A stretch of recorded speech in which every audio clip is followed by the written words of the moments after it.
Internet banking వినియోగదారులకు ఎప్పటినుంచో అందుబాటులో ఉంది. బ్యాంకుకు వెళ్లాల్సిన పని లేకుండానే ఇతరులకు నగదు బదిలీ చేయవచ్చు, చెక్ బుక్ ఆర్డర్ పెట్టవచ్చు. ఇంట్లో అంతర్జాలం ముందు కూర్చొని అన్ని రకాల బ్యాంక్ సేవల్ని నెట్ బ్యాంకింగ్ ద్వారా సులభంగా పొందవచ్చు.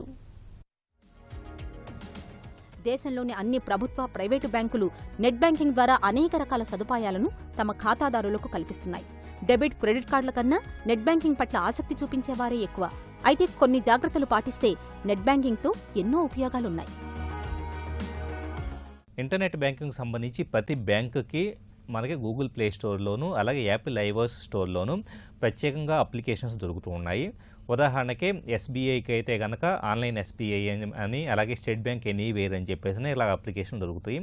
యాక్సిస్ బ్యాంక్కి యాక్సిస్ మొబైల్ అని చెప్పేసి ఇలా మీరు ఏ బ్యాంకుకు చెందిన వాళ్ళైనా కానీ గూగుల్ ప్లే స్టోర్లో ఆ బ్యాంకు అఫీషియల్గా విడుదల చేసిన అప్లికేషన్ దొరుకుతుంది. దాన్ని మనం డౌన్లోడ్ చేసుకొని ఇన్స్టాల్ చేసుకున్న తర్వాత మనకి నెట్ కనెక్షన్ అనేది ఉండాల్సి ఉంటుంది. నెట్ కనెక్షన్ ఉన్న తర్వాత మనం మన మొబైల్ నెంబర్ ఆధారంగా లాగిన్ కావాల్సి ఉంటుంది. అలాగే ఒక ఎంపిన్ కూడా తయారు చేయబడుతూ ఉంటుంది. ఎంపిన్ని మనం ఫస్ట్ టైం అకౌంట్లోకి లాగిన్ అయ్యేటప్పుడు కాన్ఫిగర్ చేసుకోవాలి.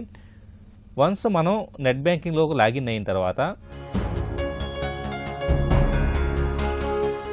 మన అకౌంట్లో ఎంత అమౌంట్ ఉందో ఇక్కడ చూపించబడుతూ ఉంటుంది. అలాగే క్రెడిట్ కార్డ్స్ అని ఒక సెక్షన్ పైన కనపడుతూ ఉంటుంది. డిపాజిట్స్ అని చెప్పేసి ఒక సెక్షన్ కనపడుతూ ఉంటాయి. అంటే మన దగ్గర ఫిక్స్డ్ డిపాజిట్లు ఏదైనా ఉంటే కనుక ఫిక్స్డ్ డిపాజిట్లు చూపించబడుతూ ఉంటాయి. కంప్లీట్గా ఇలాగా మన అకౌంట్స్కి సంబంధించి లోన్స్ ఏదైనా ఉంటే కనుక లోన్స్ చూపించబడుతూ ఉంటాయి. అలాగే ఇన్వెస్ట్మెంట్స్ ఏమైనా ఉంటే కనుక ఇన్వెస్ట్మెంట్స్, డీమాట్ అకౌంట్కి సంబంధించిన వివరాలు, ఇలాగ అన్ని రకాల సెక్షన్స్ దీంట్లో కనపడుతూ ఉంటాయి. సో యాక్సిస్ బ్యాంక్లో మనకు కావాల్సిన డీటెయిల్స్ని చూసుకున్న తర్వాత అడుగు భాగంలో ట్రాన్స్ఫర్ అని చెప్పేసి, రీఛార్జ్ అని చెప్పేసి, పే బిల్స్ అని చెప్పేసి కొన్ని ఆప్షన్స్ కనపడుతూ ఉన్నాయి. చూడండి, ట్రాన్స్ఫర్ అనే దాన్ని మనం సెలెక్ట్ చేసుకుంటే మనం ఎవరికి ట్రాన్స్ఫర్ చేయాలి, మన అకౌంట్లోకి ట్రాన్స్ఫర్ చేయాలా, లేకపోతే కనుక వేరే యాక్సిస్ బ్యాంక్ కస్టమర్కి చేయాలా, లేకపోతే కనుక వేరే బ్యాంకుకి సంబంధించిన అదర్ బ్యాంకు కస్టమర్కి చేయాలా, లేదా మొబైల్ ద్వారా పే చేయాలా, మర్చెంట్కి పే చేయాలా, ఇలాగ వీటిలో మనకు కావాల్సిన ఆప్షన్ సెలెక్ట్ చేసుకోవాల్సి ఉంటుంది. ఉదాహరణకి అదర్ బ్యాంకు కస్టమర్ అనే దాన్ని మనం సెలెక్ట్ చేసుకుంటే ఆల్రెడీ ఆ బ్యాంకు అకౌంట్ యాడ్ అయ్యి ఉంటే కనుక ఇక్కడ మనం ఆ బ్యాంక్ అకౌంట్ని సెలెక్ట్ చేసుకోవాల్సి ఉంటుంది. ఇప్పుడు ఫర్ ఎగ్జాంపుల్ నా SBI bank account already add అయ్యి ఉంది, దాన్ని సెలెక్ట్ చేసేసుకుంటే దీంట్లో మన అకౌంట్లో నుంచేసి ఏ పద్ధతిలో అమౌంట్ని ట్రాన్స్ఫర్ చేయాలన్నది సెలెక్ట్ చేసుకోవచ్చు. ఇప్పుడు ఫర్ ఎగ్జాంపుల్ ఎంటర్ అమౌంట్ అనే దాని దగ్గర ఎంత అమౌంట్ని ట్రాన్స్ఫర్ చేయాలన్నది సెలెక్ట్ చేసుకోవాల్సి ఉంటుంది.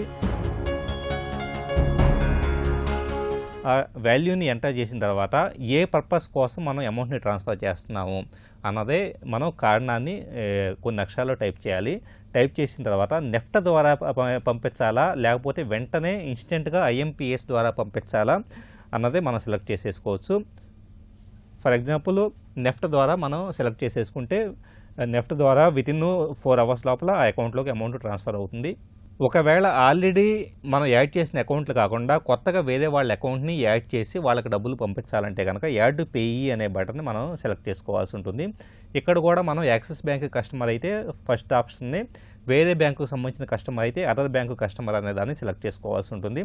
ఉదాహరణకు అదర్ బ్యాంకు కస్టమర్ అనే దాన్ని సెలెక్ట్ చేసుకుంటే ఆ వ్యక్తి యొక్క అకౌంట్ నెంబరు, అతని ఐఎఫ్ఎస్సి కోడు, అతని పేరు, అలాగే మొబైల్ నెంబరు, ఈమెయిల్ ఐడి అన్ని వివరాలు ఎంటర్ చేసిన తర్వాత యాడ్ అనే బటన్ మనం ప్రెస్ చేస్తున్నామంటే కనుక ఆటోమేటిక్గా అతను బెనిఫిషియరీగా యాడ్ అవుతారు.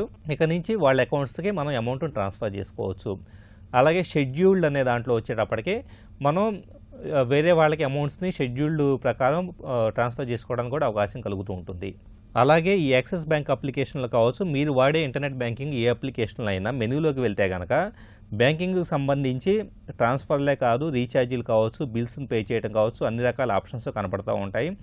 ఫర్ ఎగ్జాంపుల్ రీఛార్జ్ అనేదాన్ని మనం సెలెక్ట్ చేసుకుంటే మొబైల్ రీఛార్జా, డిటిహెచ్ రీఛార్జా ఇలాంటివి మనం సెలెక్ట్ చేసేసుకుంటే కనుక ఆటోమేటిక్గా వాటి రీఛార్జీలు చేసుకోవచ్చు. అలాగే అప్లై నవ్వు అని చెప్పేసి అనే దాంట్లో వచ్చేటప్పటికి మనం కొత్త సేవింగ్స్ అకౌంట్ కావాలంటే కనుక బ్యాంకుకి వెళ్ళాల్సిన పని లేకుండానే నేరుగా ఈ అప్లికేషన్ ద్వారా అప్లై చేసుకోవచ్చు. ఒకవేళ మీ క్రెడిట్ కార్డు కావాలంటే కనుక బ్యాంకుకి వెళ్ళాల్సిన పని లేకుండానే ఈ అప్లికేషన్ ద్వారా క్రెడిట్ కార్డుకి అప్లై చేసుకోవచ్చు, లోన్కి అప్లై చేసుకోవచ్చు. లాకర్ అంటే మీకు లాకర్ ఫెసిలిటీ కావాలంటే కనుక నేరుగా ఈ అప్లికేషన్ నుంచి మనం లాకర్ ఫెసిలిటీకి అప్లై చేసుకోవచ్చు. ఇలాగ ఎన్నో రకాల సర్వీసెస్ని ఆన్లైన్ బ్యాంకింగ్ అప్లికేషన్లు అందిస్తూ ఉంటాయి. అలాగే మనకి పాన్ కార్డ్ని అప్డేట్ చేసుకోవడానికి, డేట్ ఆఫ్ బర్త్ని అప్డేట్ చేసుకోవడానికి, అకౌంట్కి సంబంధించిన పేరుని అప్డేట్ చేసుకోవడానికి కూడా ఇన్స్టా సర్వీసెస్ అనే సెక్షన్లో ఈ అప్లికేషన్లో మనకి సేవలను అందిస్తూ ఉంటాయి.